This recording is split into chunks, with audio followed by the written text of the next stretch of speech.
spent 5 years mourning a man who never actually died. I thought the car crash took him. I thought the earth of Owerri held him. But the ground was hollow. When I saw his face in that parking garage, I didn't see a ghost. I saw a man who had traded my grief for a new life, a new wife, and a secret that was about to get us all killed. The box didn't hold a body. It held a death paid in cold, hard lead. And now, the men who buried the truth are coming to bury me. My name is Simi, and this is how I discovered that death doesn't just end a life. It exposes the lies we were never meant to see. The humidity in Lagos always felt like a damp shout, but today, it was suffocating. 5 years had passed since the red earth of Owerri had swallowed the mahogany casket containing Wasiu. I remembered the way the soil sounded hitting the wood, a hollow, final thought that signaled the end of my world. They told me the car crash near the Benin bypass had been unspeakable. The dental records were the only way they identified him. I had lived in the grey space of widowhood ever since, moving to this high-end apartment complex in Victoria Island to escape the memories that lurked in every corner of our old home. I sought silence, but silence is a treacherous thing. It allows the mind to play back the screams you never actually heard. I was struggling with my grocery bags, the plastic handles cutting deep welts into my palms. The hallway was dimly lit, the scent of expensive floor wax mingling with the lingering aroma of jollof rice from a neighbor's kitchen. As I reached for my keys, the elevator doors at the end of the hall hissed open. I didn't look up immediately, preoccupied with a stubborn carton of eggs. Then, I heard it. A laugh. It wasn't just any laugh, it was a melodic, deep vibration that used to settle in the marrow of my bones. My heart didn't just beat, it hammered against my ribs like a trapped bird. I looked up, and the world tilted on its axis, spinning into a dizzying blur of impossible reality. Standing 10 feet away was Wasiu. He wasn't a ghost, and he wasn't a memory. He was vibrant, breathing, and terrifyingly real. He wore a fitted black crew-neck t-shirt that hugged his slender build perfectly. His short, neatly groomed black textured hair was cut in that same rounded fade he always insisted on. Around his neck sat the thin silver chain I had bought him for our second anniversary. He looked exactly as he did the morning he kissed me goodbye, right down to the gentle, knowing smile and the expressive, large dark brown eyes that were currently crinkled with joy. But that joy wasn't directed at me. He was looking down at a toddler, a boy of about 3, who held his index finger with possessive familiarity. In his other hand, he held the hand of a woman. She was stunning, draped in a rich, silk bubu that whispered against the floor. Wasiu reached into his pocket, pulled out a set of keys, and with a practiced, domestic ease, unlocked the door to apartment 4B, the unit directly next to mine. He leaned down, kissed the woman's temple, and hoisted the toddler onto his hip. The Rolex on his wrist caught the hallway light, glinting with a cruel, expensive brilliance. It was the same watch I was told had been crushed in the wreckage. My groceries hit the floor. A glass jar of gourmet sauce shattered, splattering red liquid across my shoes like fresh blood. He heard the noise and turned. For a split second, his eyes met mine. There was no recognition, only the polite, distant curiosity of a stranger looking at a clumsy neighbor. He nodded once, stepped inside, and closed the door.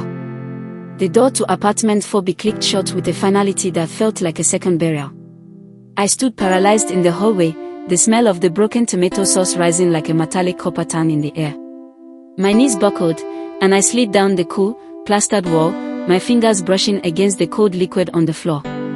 My mind was a jagged landscape of contradictions. I had seen the charred remains of a car near Benin. I had held his mother while she wailed over a closed casket in Owerri.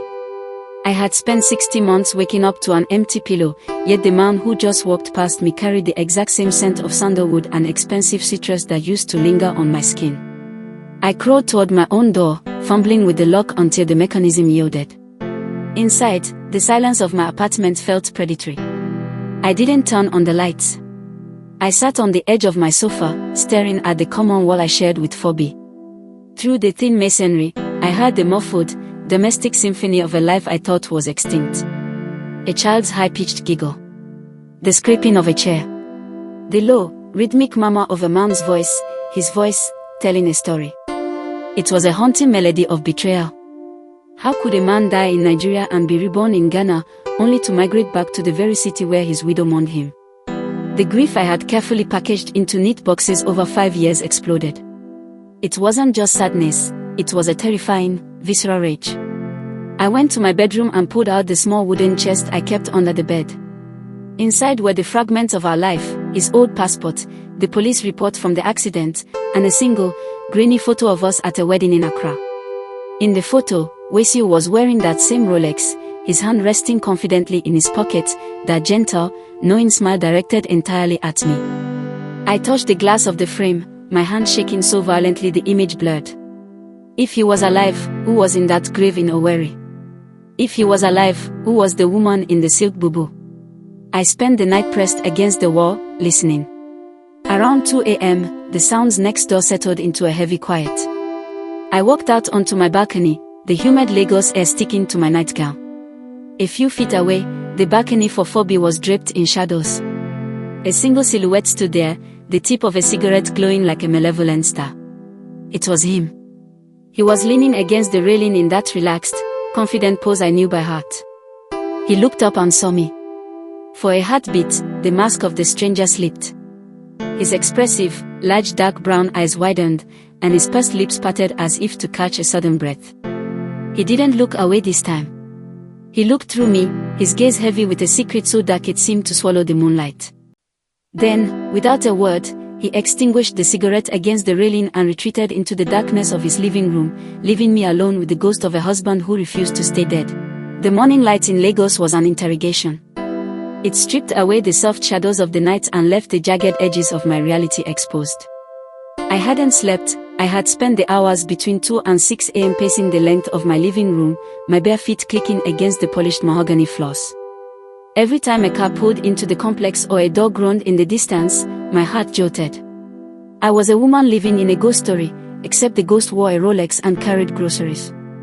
I needed to know if I was losing my mind, if the grief had finally fractured my psyche into 1,000 shimmering pieces of delusion. I waited by my peephole, a silent sentinel, until I heard the rhythmic thud of footsteps from apartment 4B. The door opened. I held my breath, my eye pressed against the cold glass. It was her, the woman in the silk bubu. Today, she wore a sharp, professional power suit in a deep shade of emerald green, her hair pulled back into a severe, elegant bun. She looked like a woman who commanded boardrooms in Accra and high-stakes meetings in Victoria Island. She led the toddler by the hand, the little boy chattering about a toy truck. They disappeared into the elevator. 5 minutes later, the hallway fell into a heavy, expectant silence. Then, his door opened again.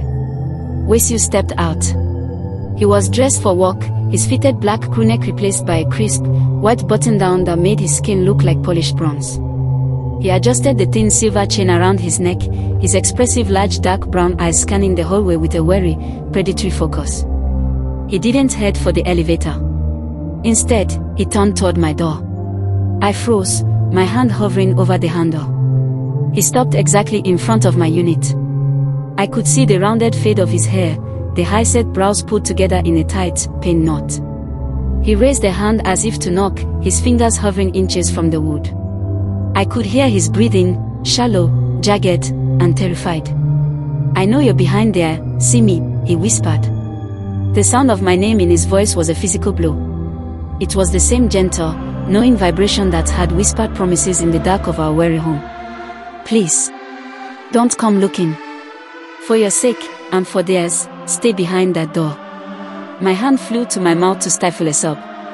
The audacity of his request was a poison. He had let me bury an empty casket. He had let me mourn a life for 1800 days while he built a life with another woman, a child, and a new identity. Before I could find my voice to scream, to demand the truth, his footsteps retreated. The elevator chimed, and he was gone, leaving the scent of his citrus cologne lingering in the air like a taunt. I threw the door open, but the hallway was empty. The anger that replaced my fear was cold and crystalline.